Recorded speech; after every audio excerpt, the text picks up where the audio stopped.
आजचे विचारधन द्वेष, मत्सर आणि हिंसा या विकृतींना दूर सारून प्रेम आणि सद्भाव बाळगणं याचा अर्थ अन्यायापुढे झुकणं वा शरणागती पत्करणं असा मात्र नाही.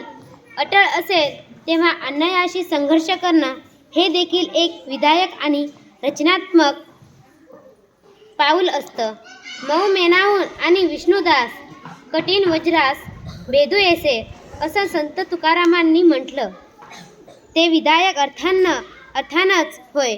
तात्पर्य गरजेनुसार कधी हळुवार होऊन तर कधी कठोर होऊन भारतीय समाजाला एक नवं तजेलदार रूप देण्याचा प्रयत्न आपण सर्वजण मिळून करूया. निरक्षरता, अज्ञान, अनारोग्य, दारिद्र्य यांसारख्या विघातक घटकांचा आधार नाहीसा करूया आणि भारतीय संस्कृती विवेकाच्या या विकासाच्या प्रकाशानं उजळून काढूया. डॉक्टर राहा साळुंखे.